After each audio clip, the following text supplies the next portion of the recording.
Phone on. And we're on. Venus Lau. Thanks for being on Fitness and Consciousness. Thank you for inviting me. How you doing today? I'm doing very well.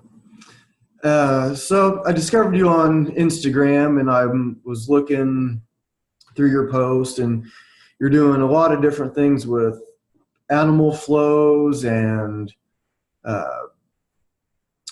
kettlebells and a lot of different movements.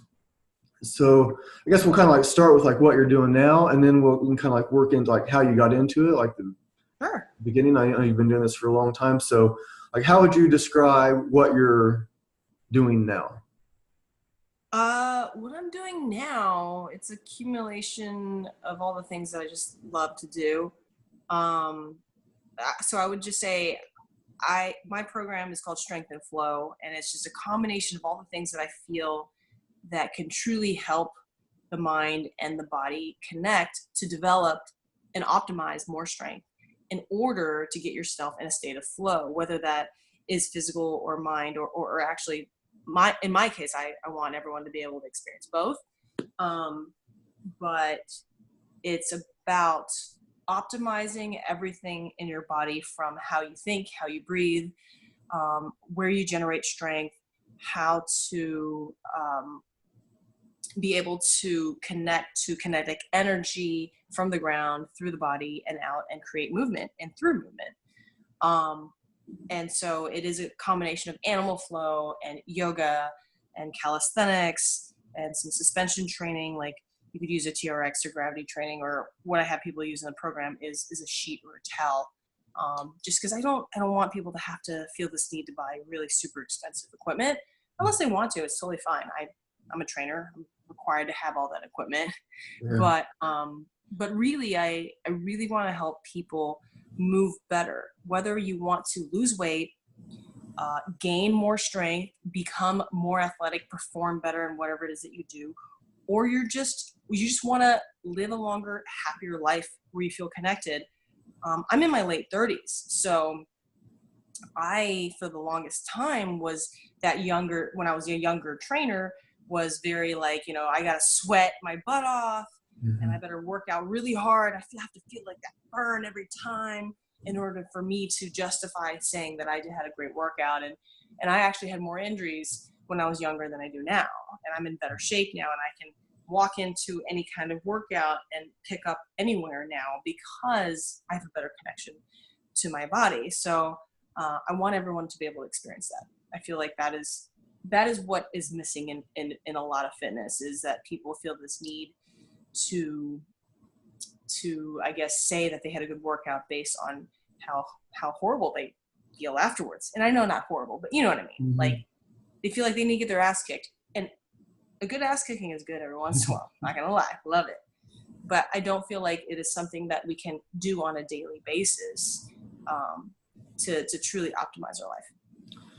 Yeah, I'm definitely with you on that. There's like some people that, like a lot of it's like CrossFit people, or like especially, but I think maybe even they're changing some, like some of the gyms where they think like if they're not, if they can walk out of the gym unassisted, then like their workout just wasn't good enough. I mean, they have to be like laying on the floor, panting in a puddle of sweat, and like that's probably good every once in a while. Like just push yourself to these extremes to see what you got, but like for generally, it's probably not the best idea. Right. Yeah. Something that I saw that you've written in a couple places is like you start starting with the body to live from the inside out. Like, so what do you mean by that? What I mean by that is that at the end of the day, and most trainers they'll understand this, because the biggest job of a trainer isn't getting people to do something that they're not already capable of doing. Most people are capable of doing anything. It starts with the mindset of believing first that you can do it. And so, what comes out physically in the body and our performance and our movement is something that we've already had inside of us. And I'm not trying to sound like all hippy dippy. It truly everything starts with an idea. Everything starts with a feeling. And I mean, that's why marketing companies make so much money. But at the end of the day, it's the truth. It is really where everything stems from. So from living from the inside out is allowing the movement within to come out physically. And sometimes, and in my case, I definitely had to meet myself where I was at when I was younger, which when I was younger, it was more about performing better and looking better. I'm not gonna lie. I was, yeah, it was totally surface level when I was younger. And I met myself at that level, and I realized that the more this became a habit, the more the looking better and performing better was just going to, I knew it was going to be an automatic thing. And it became more about understanding myself and seeing like where this all came from. And it came from a deeper place than that surface level. And that comes from the inside out. And then all of a sudden you're more concerned about being a better human being, or you're more concerned about, when I'm in the middle of a flow, or even just, a traditional workout, how does it feel in my body? How am I generating the strength? Where is it coming from? Am I breathing? It becomes more about that than, oh, how great did I look when I videoed myself, So, and then it becomes a ripple effect in life. And you start to see your other parts of your world, not just fitness, your relationships or your hobbies, or, your job. In my case, it's fitness, but say if it's not, you start to see it in other lights. And I feel like it allows a lot of freedom. Yeah, that makes a lot of sense. Putting it all together, it seems um, like the winds of change are really hitting the fitness industry, where more people are getting into flow and like taking their yoga off the mat instead of just practicing on this 6 foot by 2 foot thing. And here I am in this spot doing this movement. You can actually move around the floor, and you can go all over the room, and you can do all kinds of things. And that can be like this mindful, spiritual kind of thing also. So what was your beginning? So you started like your fitness journey quite early, right? Yeah. So when I was younger, I loved going to the gym as like an escape. Luckily, my dad was really into working out. I didn't really work out with him, but I would, I was like a teenager who would buy like women's health and fitness magazines and look at the workouts in them, and I'd go to the gym and do them. And it was really fun for me, and I didn't really know what I was doing at the time, but I was very athletic. I was always on, playing sports and stuff like that. And then in college, I played Division I golf for Baylor University, and we had a trainer there, and so we had to work out 3 or 4 times a week. And I just in general worked out every day. It was just it was a release for me. And then by the time I graduated college, my dad had passed away from cancer. And then a year later, my mom was diagnosed, and my mom passed away when I was 25. And so health and fitness has always kind of been on the forefront of my mind, as well as mindset, because it's not that my parents weren't fit, because they were very active and they were healthy. They had home cooked meals all the time. They barely drank alcohol. They definitely didn't smoke or do drugs. So that's why mindset became such a big thing for me, because if there's anything looking back on my past that I saw, it was that I did not feel that my parents understood how to handle stress very well. And so that became a really big thing. And because, you always hear people saying, oh, what's someone's diet? Are they getting enough sleep? Are they active enough? And those things do matter, obviously, but I feel like it's a smorgasbord of everything. And I think how we handle stress at the end of the day, that's where we're coming back to living from the inside out. How you feel, how you take in emotion, how you think is going to affect everything else in your body. And that's the difference between, nurture versus nature, and epigenetics versus genetics. So that became a really big thing for me. So in my 20s, I got more into health and fitness. I moved out to LA actually to be a comedy writer. And so I did a little bit of that and did the whole LA thing. And I finally was like, I need a job that I enjoy, because I was working a lot of other odd jobs in between, still working out most of the time. And then my best friend at the time was like, well, Venus, most people already think you're a trainer. Why don't you be a trainer? And at first my reaction was, I'm not gonna be a trainer. Like, come on. Like, I'm not here to be a writer. I have a college degree, blah, blah, blah. And I was a snob about it. And I thought about it longer, and then I was like, okay, you're right. I'll do that. I'll try that.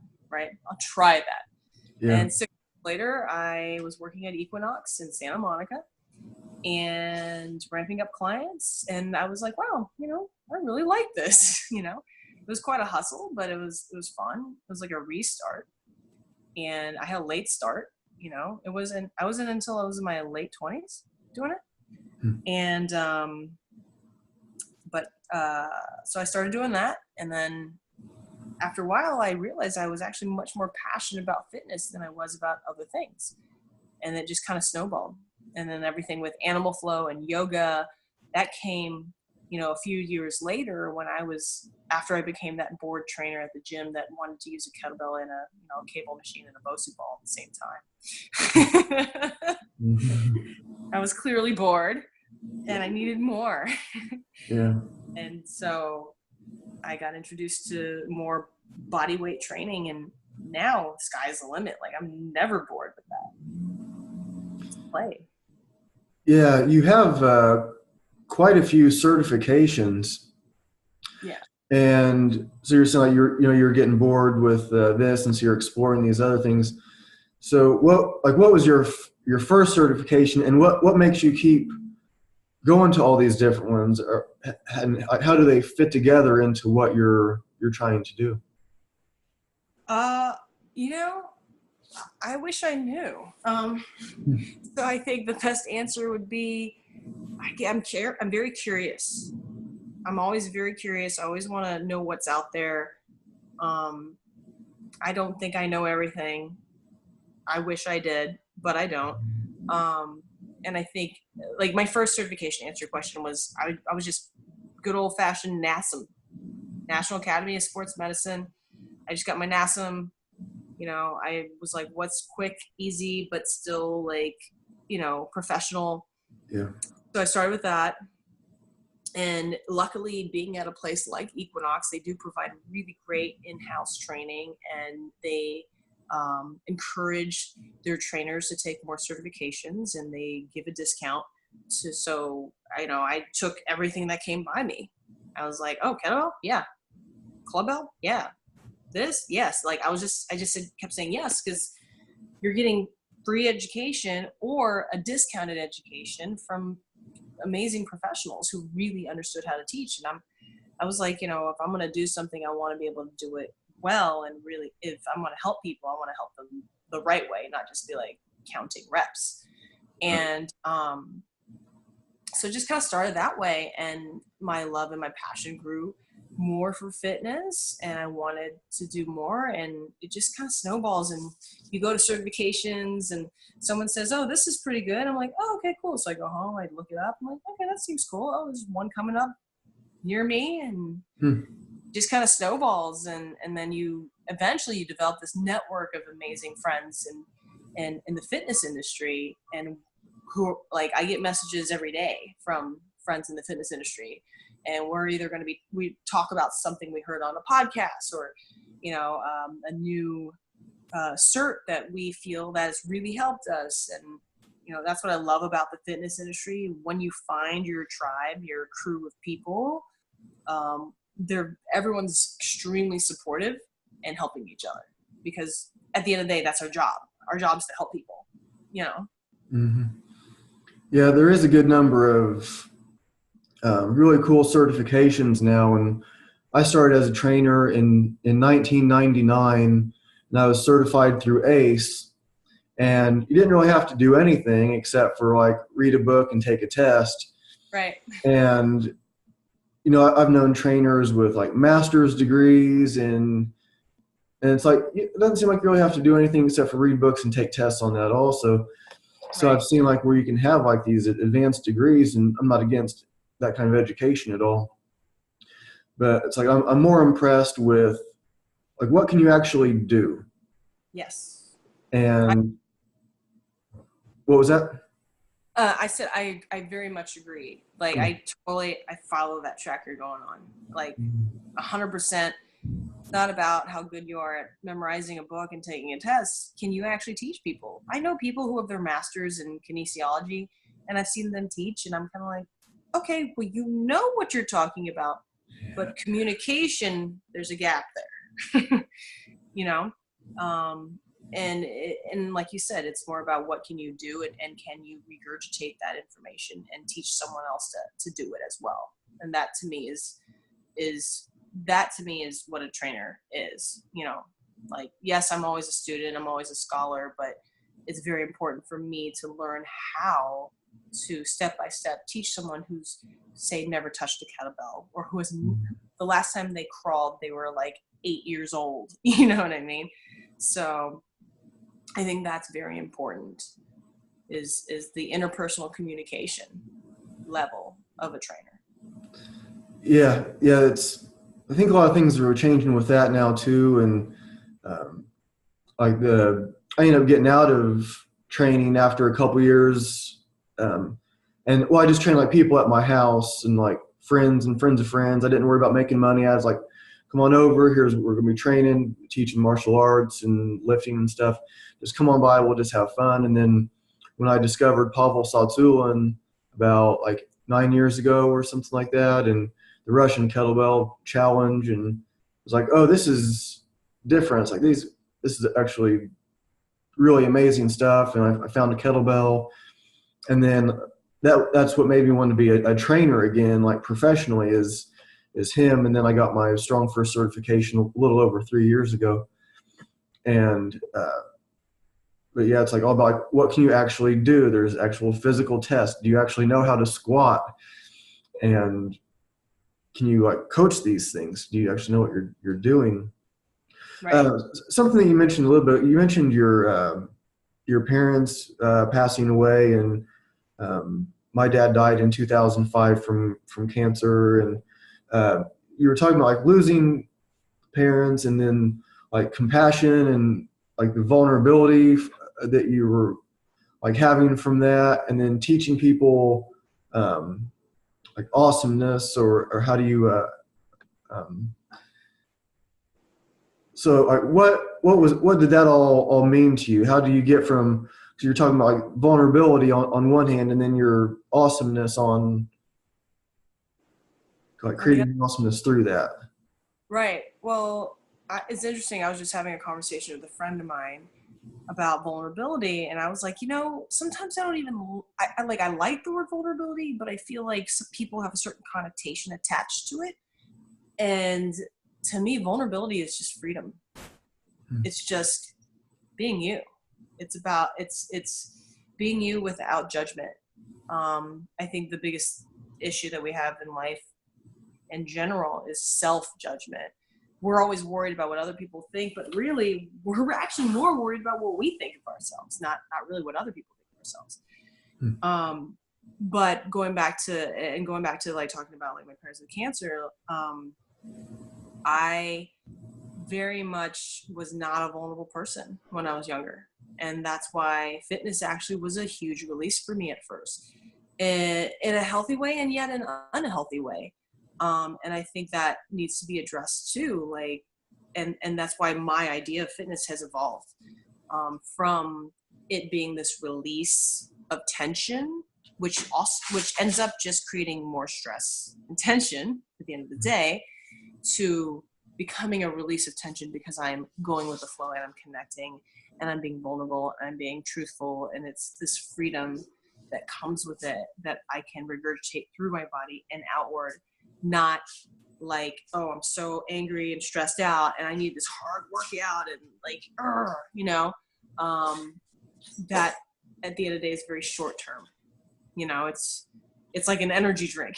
It's short term, you know, versus having, you know, the things that your body needs every day kind of thing. And I think that when it comes to being vulnerable, I used to not tell my story about my parents passing away because I didn't want people to feel sorry for me. Like, I hated it. I hated it when people were like, oh, Venus, you're so strong that you had to deal with this at such a young age. And I was just, in my mind, I was like, well, what else am I supposed to do? I have to survive. So I'm just doing what I need to survive. And then I kind of hated being praised for it, to be honest. I didn't want to be praised for something that I felt like I had to do for survival. It's not like I chose for that to happen.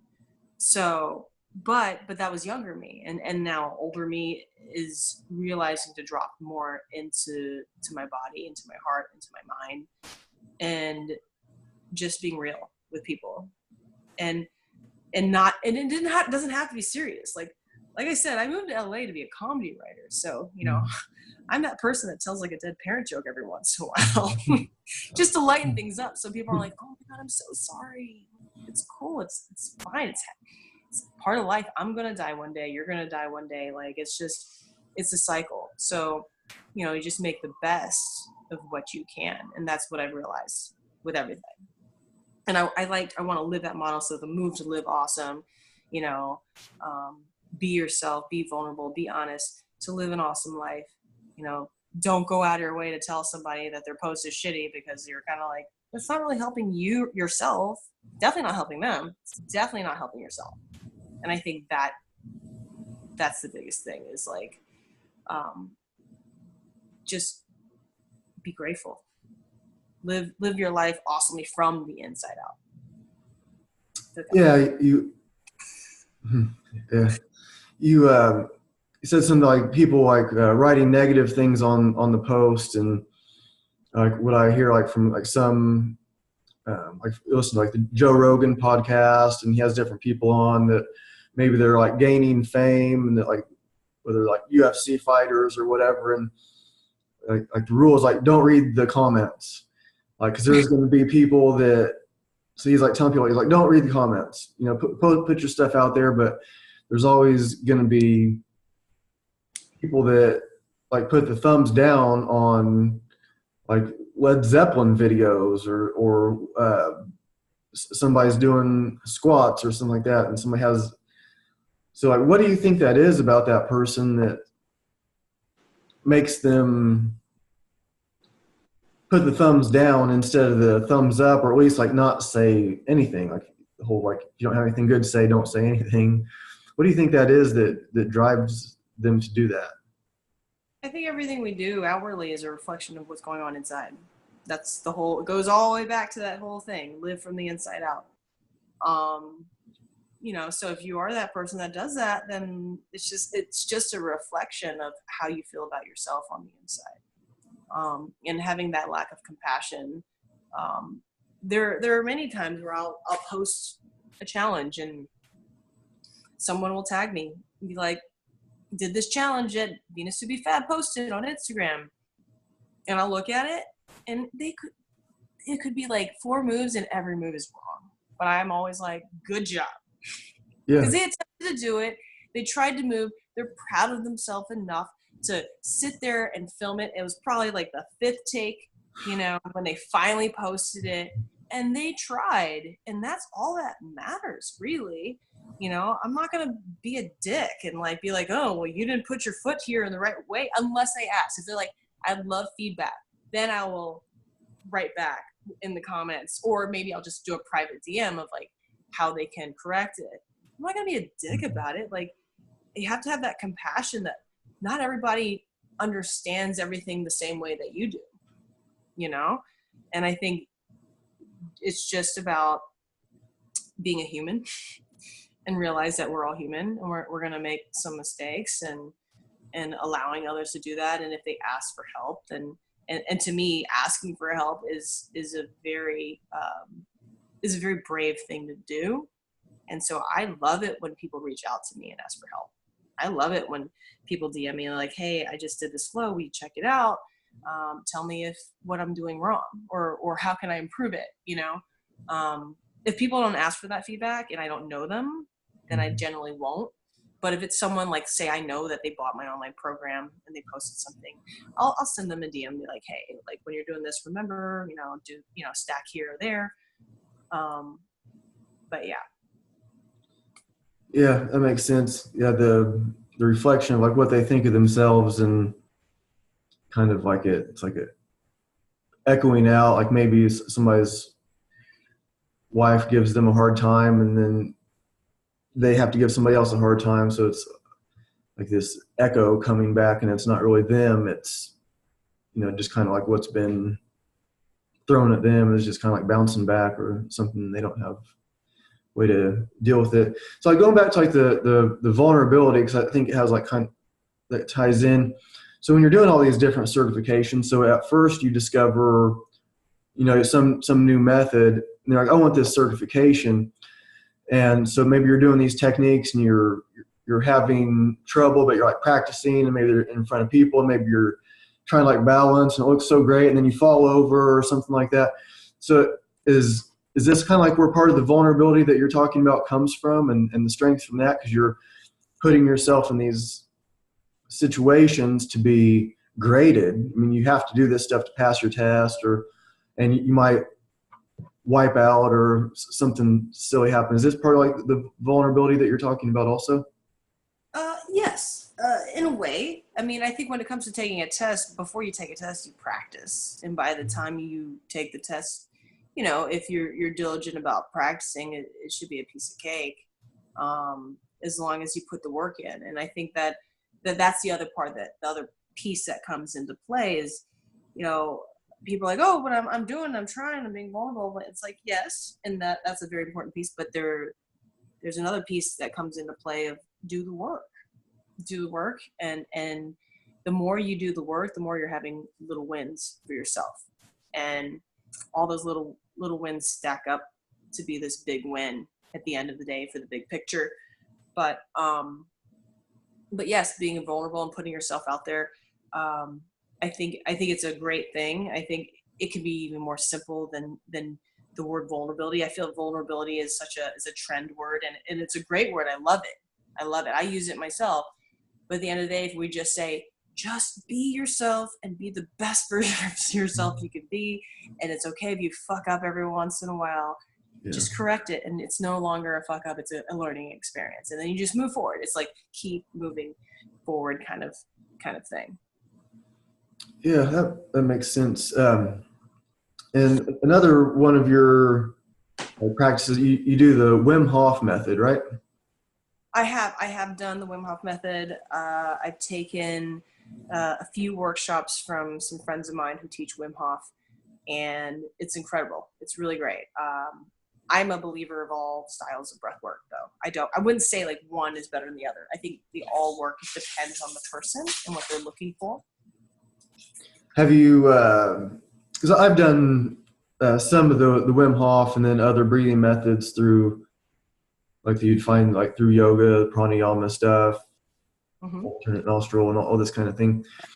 Are like, what kind of benefits do you think that you would get from that, or like what breathing methods would you use for different applications? So, Yeah, go ahead. so I'm just gonna say, so are you doing like the yoga alternate nostril? Do you think that's even like really doing what it says it's supposed to do, or like are you doing like the Wim Hof? Are you doing this stuff like while you're like before you practice, or your movement, or during, or how do you put the different breathing practices into your own practice and what you're teaching? So I think it depends on each individual. For me personally, I love Wim Hof when I'm not about to work out. I know it can be used for right before a workout. For me personally, it takes so much effort. It's a workout in itself, unless you're doing the short version of it. But so it depends on my mood too. So let's say I've had a really stressful day and I come home. and I want to get a workout in, but I know I'm just not in the state, I'll do something a little bit more relaxing at first for about 3 to 5 minutes, maybe 10, depending on how long it takes me to get that place of being able to like let go and just kind of be in my body.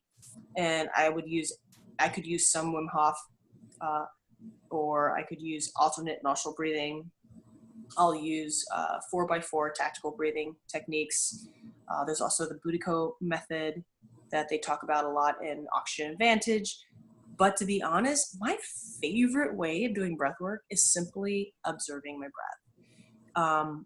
I think all those methods are great, and I use all of them. And there's 3 of them that I use in my online program for every workout video.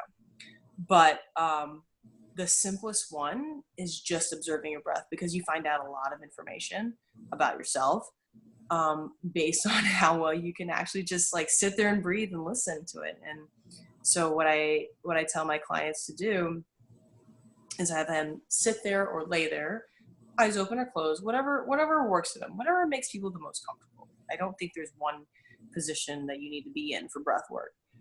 But I just say, listen to your breath, observe your breath as if you had a piece of paper that you are going to write. You have a minute to write it out when you're done breathing.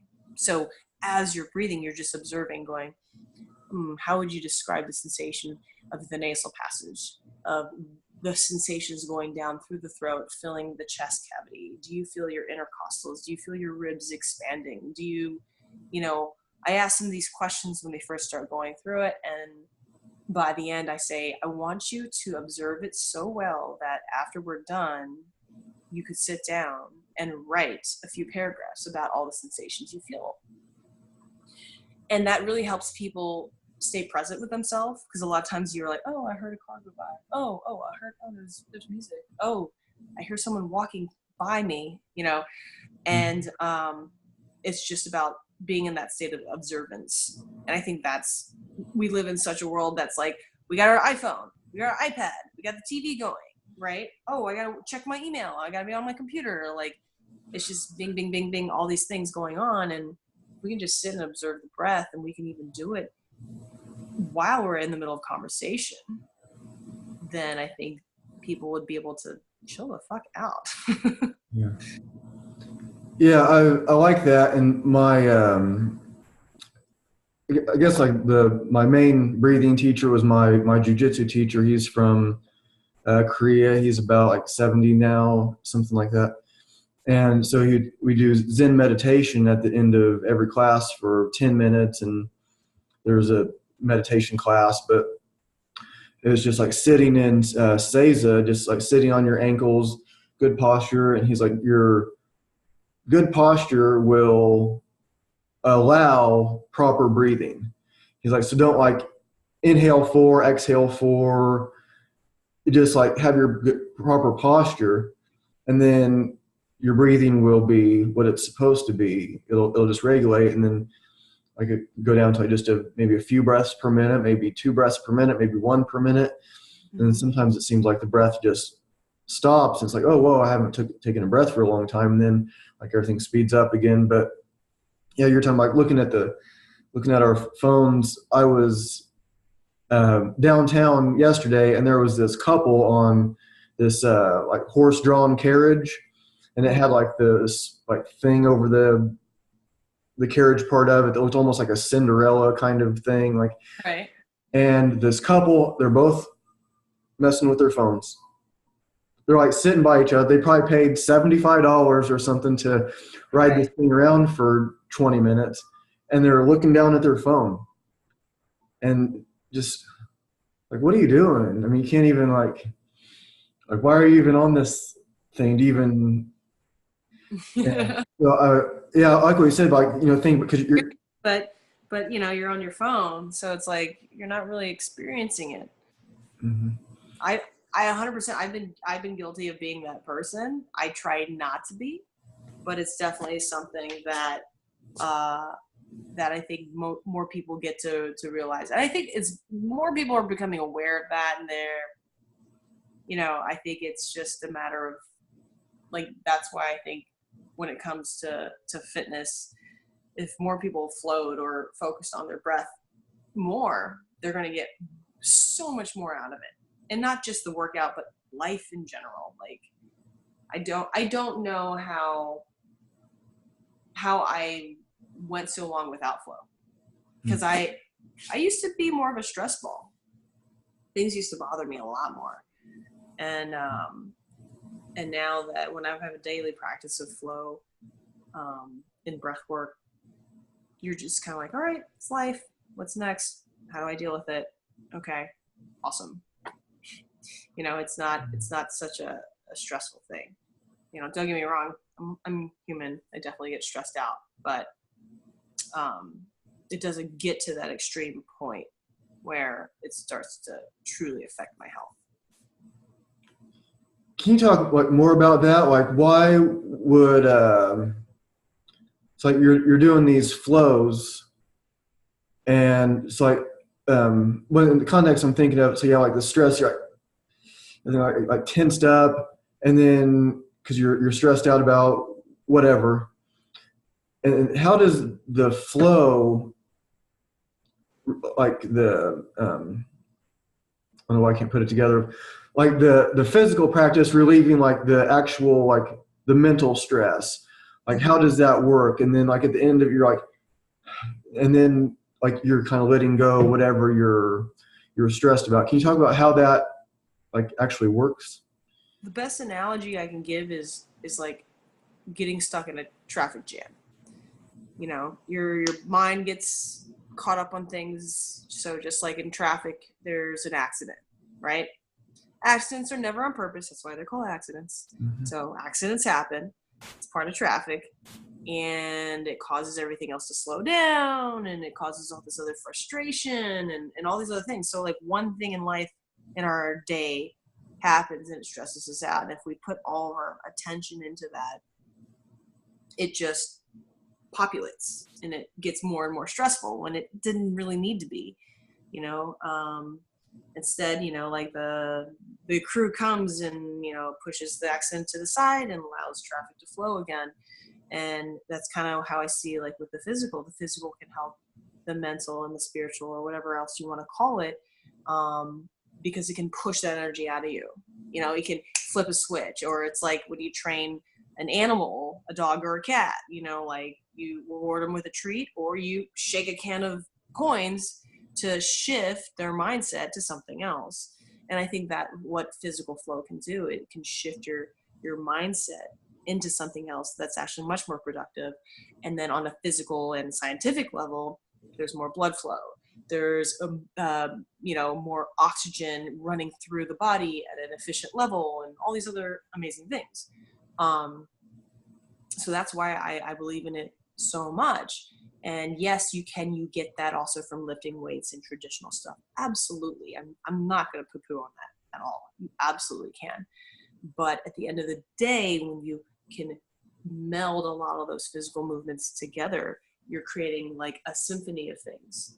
And what I see traditional exercises, how I see that, if I were to compare it to like a symphony, right? I think flow is like a symphony. And I think like doing 4 sets of 10 reps of one exercise, I see that as like a violinist practicing a note over and over again. And you have to practice those notes a lot to get really good at them. But it doesn't create music just playing the same note over and over again. What creates music is a blend of all those things. And I think that that's what we can create in our own body. Yeah, I like that. Yeah, that's a good analogy. The symphony thing, the practicing the one note or the scales or something on one thing, and then yeah, I like that idea. So what's like next for you?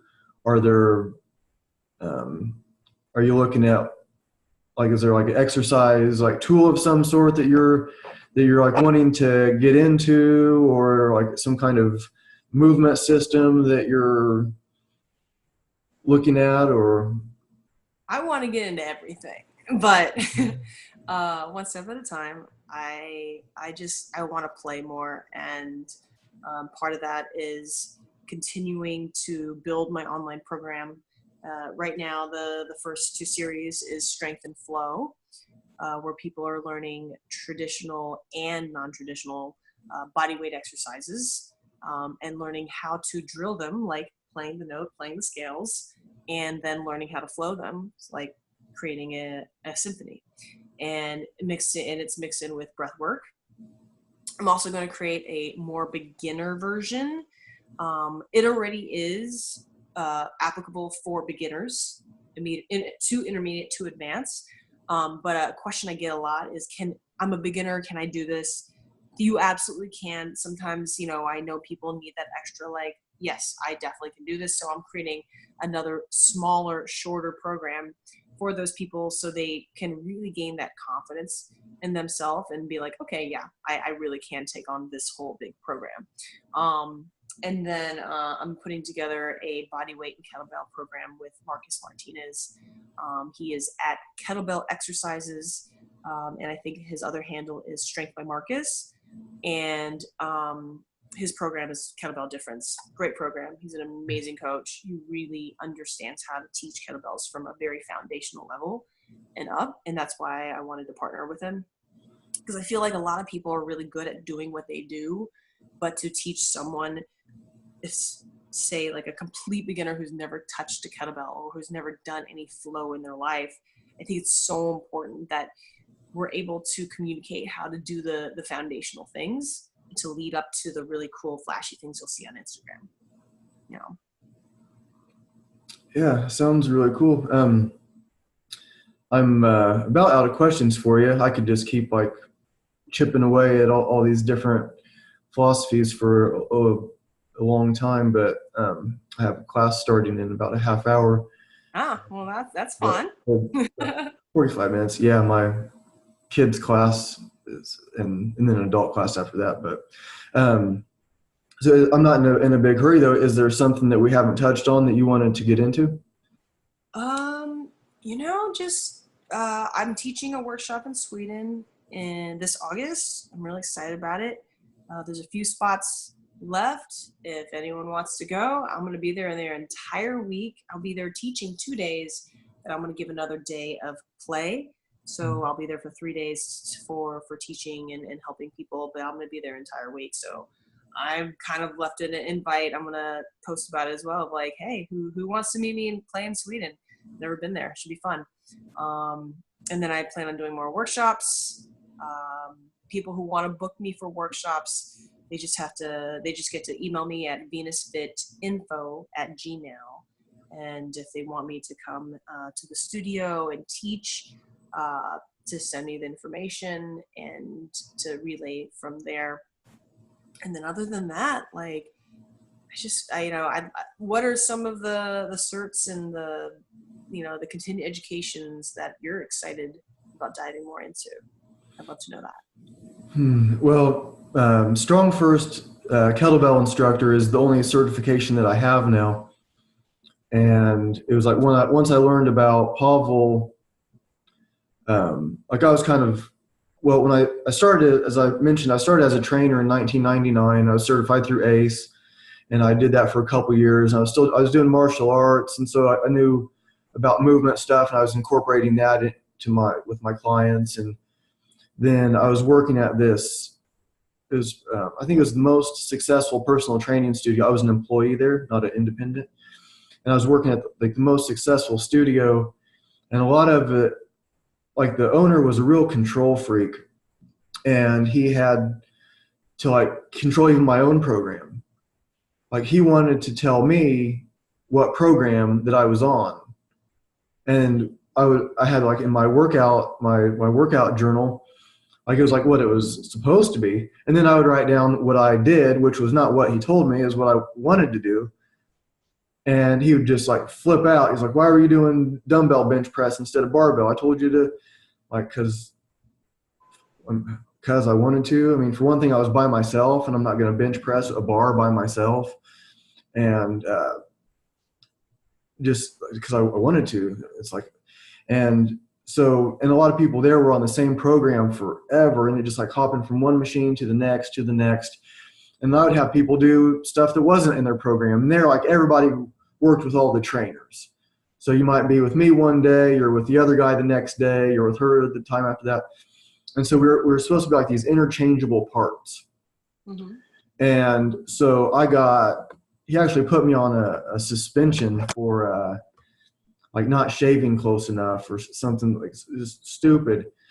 And he was like, he's like, the business community in Indianapolis is really small. I can keep you from getting another job.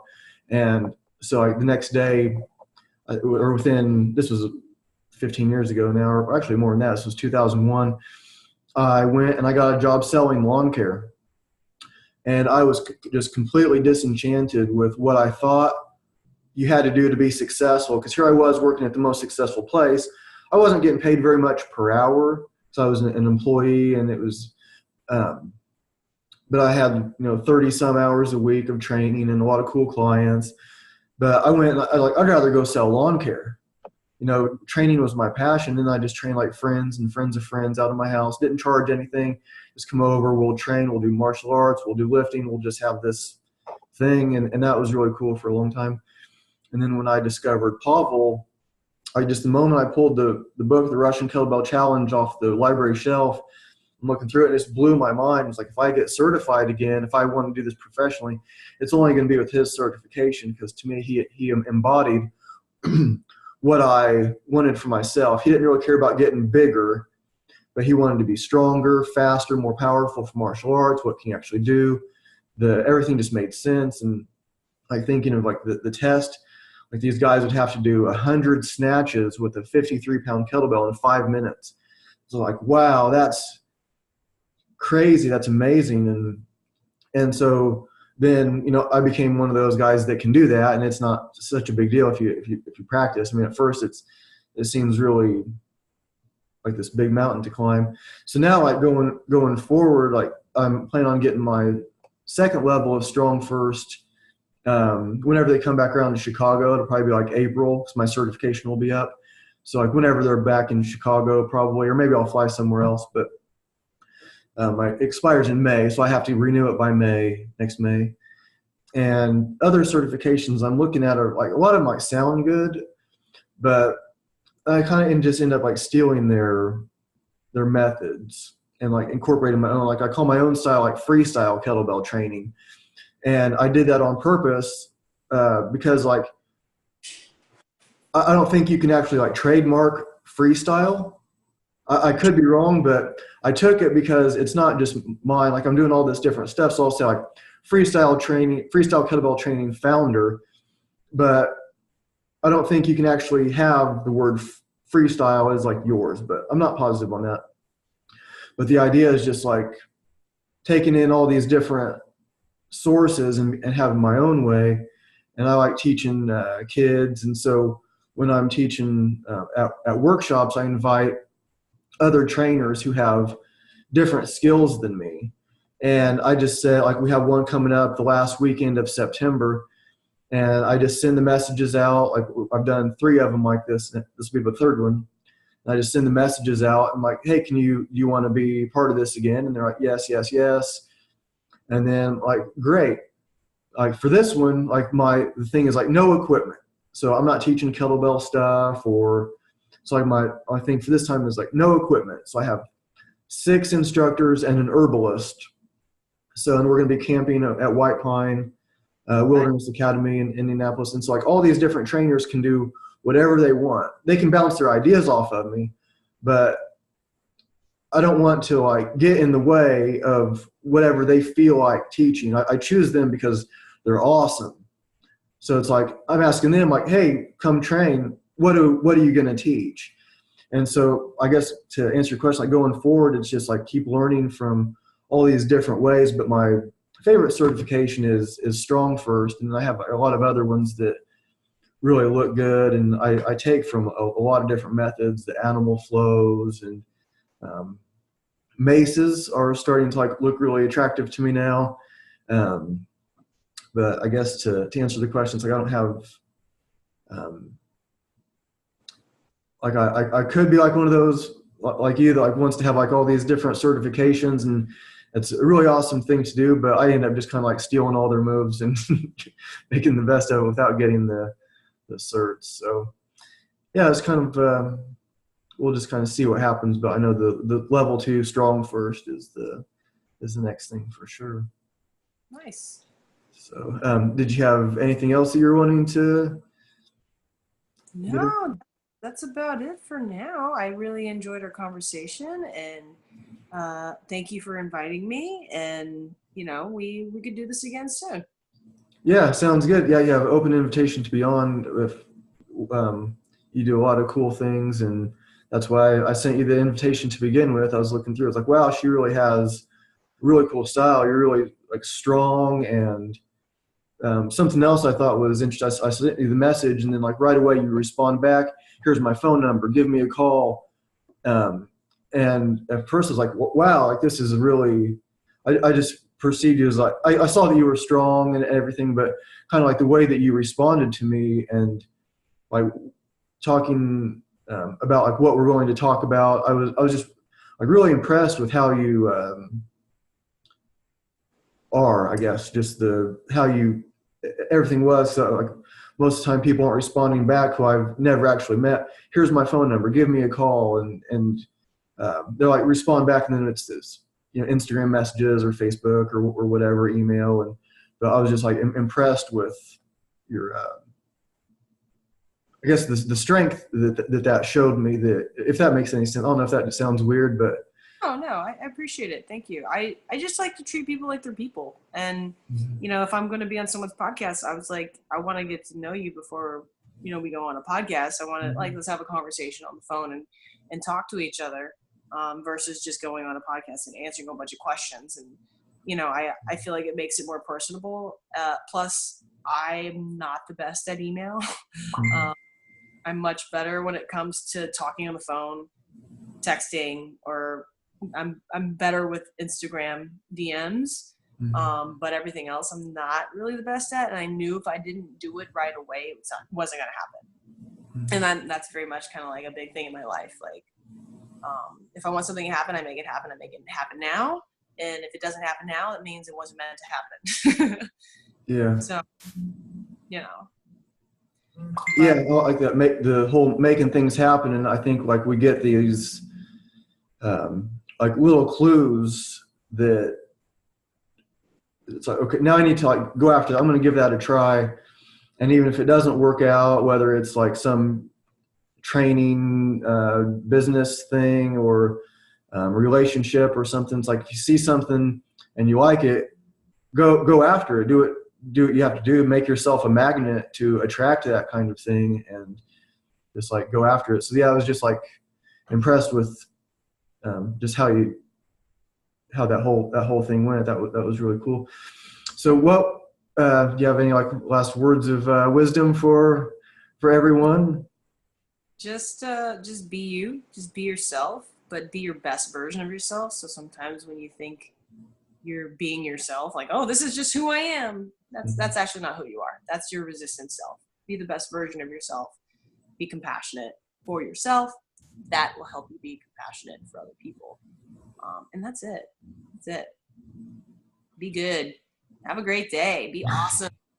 See the good in everything. Every inspirational quote you want to think of, you can judge it and say, oh, that's bullshit. Or you can just be like, no, that's not really a bad thing to believe. Yeah, very cool. I like it. Thanks again for coming on, Venus. It was cool getting to know you better, and we will have to do this again sometime soon. Awesome. Thank you for having me. Have a Okay, good day. thanks. I'll stop the recording and I'll talk to you for just a second when we're done.